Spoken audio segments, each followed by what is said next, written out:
Isang barangay Concepcion ang kabilang sa 7 barangay sa bayan ng Calintaan. Isang barangay na ito na may malaking populasyon at sagana sa turismo.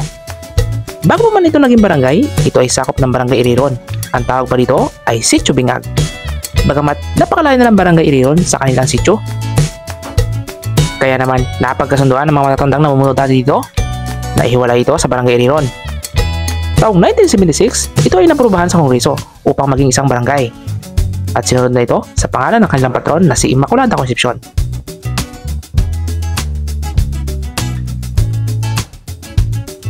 Isa si Tatay Francisco at kasalukuyang kagawad na nakatira sa kanilang barangay ang ating nakapanayam patungkol sa history ng Barangay Concepcion.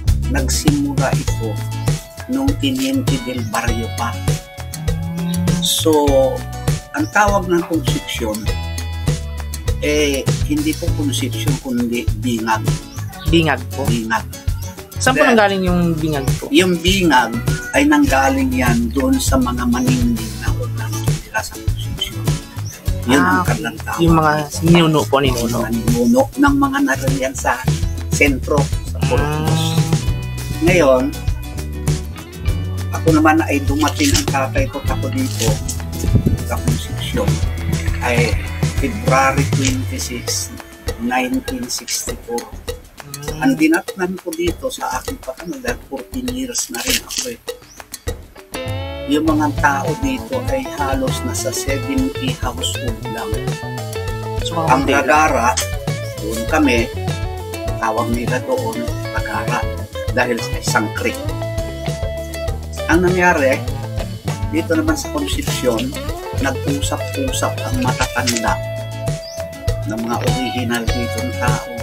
Lipar family, Macawili family, Batulio family, Puris family, Impacta family, tapos Cabiula, Salis, Zamora. Yan ang mga taong nag-isip na dapat nang humiwalay ang Concepcion sa Barangay Iriron. Okay. Sakop po So magkadikit po dati sila? Magkadikit. Ano ba sabihin? Sityo ito na Bingag, ang Iriron ang barangay. Ang ginawa ng mga tao, nagpetisyon sila sa Iriron, nag-request sila sa barangay. Chairman doon kung tawagin ay Teniente del Barrio na magsarili ang Concepcion.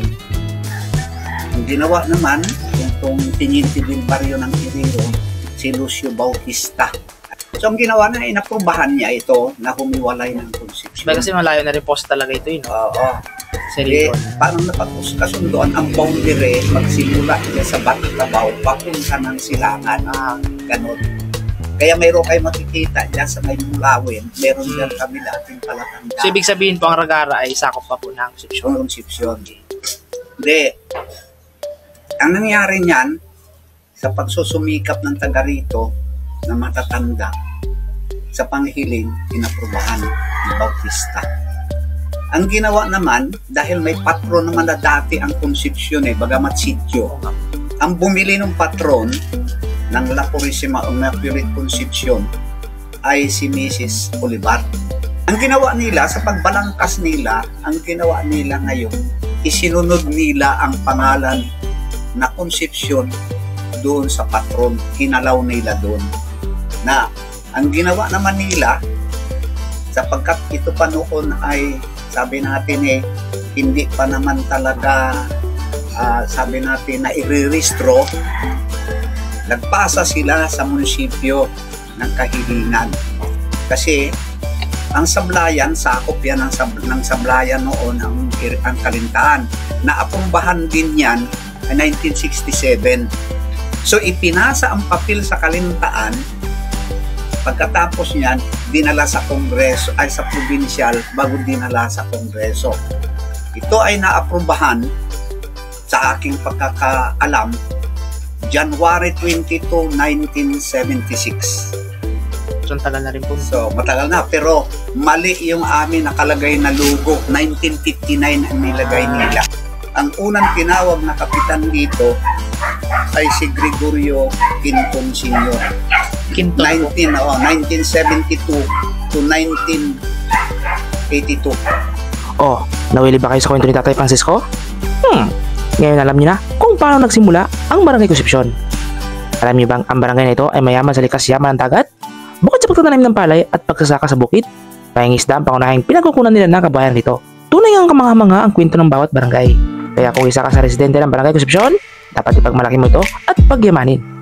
Ito ang Darwin TV na nagsasabing sa bawat hamon ng buhay, dapat work hard, dream big. I threw out the picture from Brooklyn where we made out on the bridge. And I've driven 10 state lines, every night a different bed.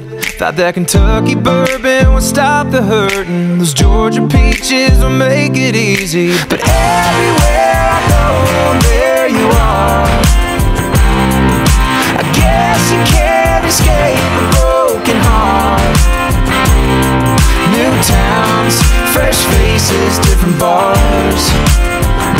Still the same sun, moon, scars.